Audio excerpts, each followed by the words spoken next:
She checked the weather and decided not to run. The choice felt solid until she opened the training log on her phone. A blank space sat where today's run should go. The gap looked wrong against the long chain of completed runs behind it. Without deciding to change her mind, she laced her shoes and stepped outside.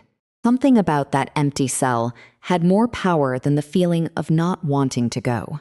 We often believe that motivation creates action, that you first want to do something and then you do it. But a simple act of recording upended that order completely. The question this raises is worth sitting with. Why does merely tracking what you do change what you end up doing? The answer begins with a psychological process that turns a passive observation into an active force. Psychologists call this process self-monitoring, and it is rarely as neutral as it seems. Self-monitoring simply means paying attention to your own behavior and keeping some kind of record. It could be a step count, a savings tally, pages read, hours slept, or words written. At first glance, the reason tracking changes behavior looks obvious. You become more aware of your actions, and awareness alone seems to improve choices. That explanation sounds satisfying until you notice something that does not fit. People often change their behavior before they have any useful insight about it. A person logging their spending may cut back on impulse purchases within the first week. The awareness has barely arrived, yet the behavior has already shifted.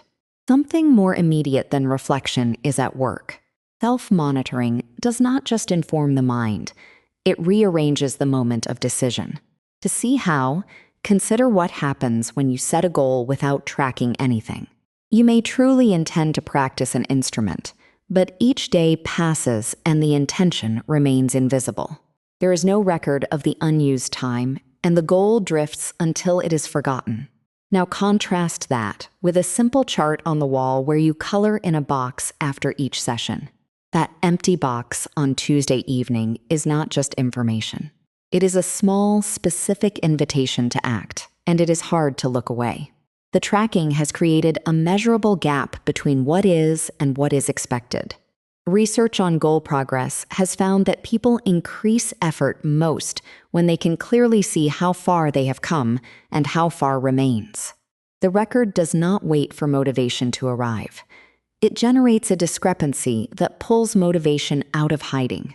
So awareness does play a role, but not merely as a mirror. It acts as a comparison engine.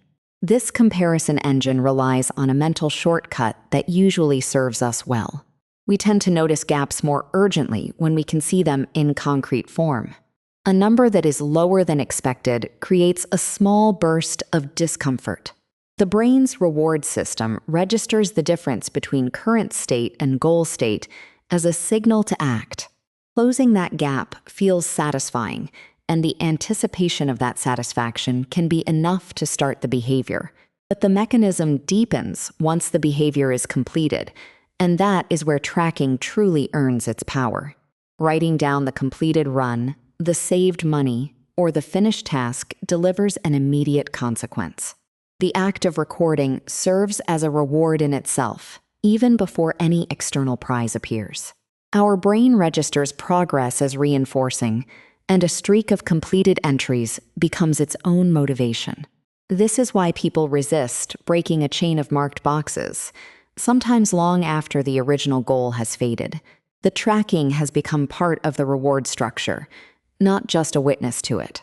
This feedback loop helps explain a finding that has emerged across many studies. Self-monitoring is one of the most effective tools for changing behavior, precisely because it alters consequences in real time.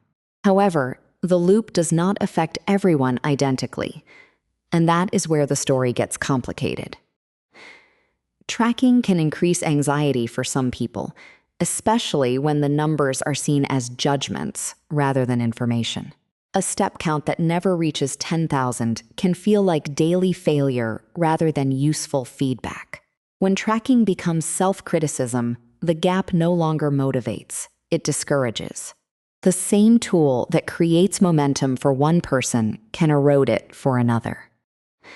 Someone tracking calories to improve health may develop a more rigid relationship with food than they intended.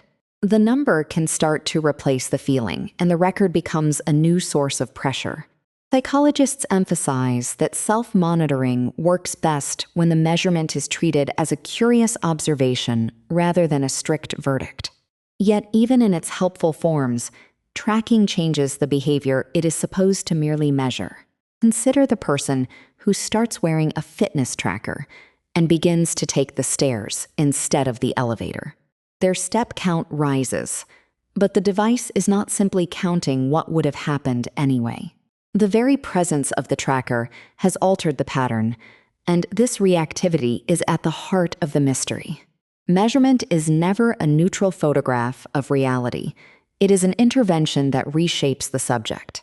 And now we must confront a truth that reverses the common understanding of this whole process. Return to the morning when the runner almost stayed home. Before she opened the log, she believed her feelings would determine her action. But the empty cell in the log was not recording her motivation. It was rewriting it. The tracking did not just reflect her commitment to running. It actively constructed that commitment in a moment when it was absent. This reversal changes what we think we know about willpower and self-control. The person who tracks is not necessarily more motivated. They have simply made the gap between current and desired behavior harder to ignore. They have outsourced a piece of their self-control to a record that demands an answer. This is humbling and hopeful at the same time. It means that when you struggle to maintain a habit, the struggle is not proof of a flawed character. It may simply mean that the feedback loop has not been built yet. And once that loop is built, the behavior begins to carry its own momentum. A well-designed tracking system does not require you to be strong every minute. It only requires that you be honest at the moment of recording. That honesty changes the next decision before the decision even fully forms. The climax of this insight is not that tracking makes you perfect. It is that the act of measurement turns an invisible inner process into a visible outer signal. And signals are much easier for the human brain to act upon than vague intentions. What felt like a failure of motivation was often a failure to make the target visible. When the runner saw the empty cell, she did not suddenly feel eager to run. She simply could no longer pretend that the gap did not exist. The tracking removed the option of self-deception, and action followed almost automatically. That is the quiet power of self-monitoring. It closes the gap between what we intend and what we actually do. This does not mean tracking is a magic solution, nor that every goal requires a chart or an app. Some behaviors are better supported by internal cues, and unrelenting tracking can become its own source of stress. But when a behavior matters, and it keeps slipping, it is worth asking a different question. A small notebook, a digital log, or a few marks on a calendar can begin to shift the pattern within days. The recording itself does not demand dramatic effort, but it quietly transforms the background against which choices are made.